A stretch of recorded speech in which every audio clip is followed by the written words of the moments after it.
Welcome to my garage. This is where the magic happens. I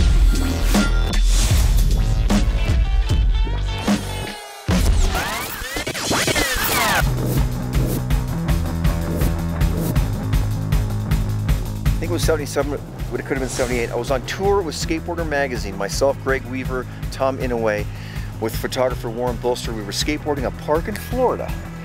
And this young skater comes up to me and goes, "Hey, I want to show you a trick this kid's doing on the other side of the park." So he takes me to the other side of the park, and there's this little Jewish kid. He's about 13 or 14 years old.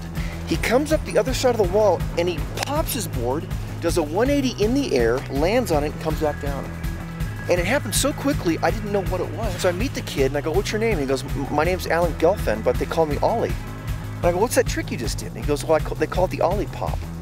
I booked a flight that next weekend, brought him out, had Jim Casimus there, and cinematographer Hal Jepsen to film him. And that is the footage of Alan that we have in the Bones Brigade video film. It's from that original. From that original session where Alan did the Ollie for the first time in California, the Ollie Air. Wow. A few years later, Rodney Mullen invents the Flatland Ollie. Huh. But because Rodney Mullen's a freestyler, everyone just goes, "Oh, that's cool." Nobody thought anything of it. No one saw the potential in it because we, in our heads, we had fit that trick into a freestyle box. And it wasn't until the street guys later decided, wait a minute, we can do something with this. And of course, that would change skateboarding forever.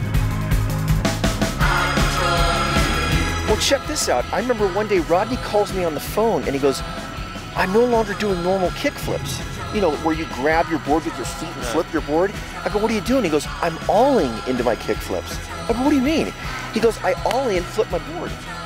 And I remember, and then he came out for the next contest, and that, again, a completely revolutionary maneuver, but it took so long for people to understand it.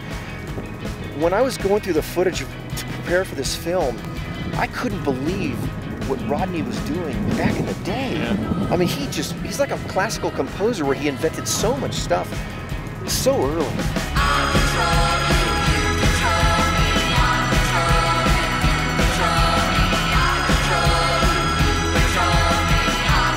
There's a lot of stuff in the old power videos that you watch, especially like Future Primitive, where Tony does like a rodeo 540. He does a rodeo 540. So long ago. He does a 720. The McTwist was invented in 84, 85.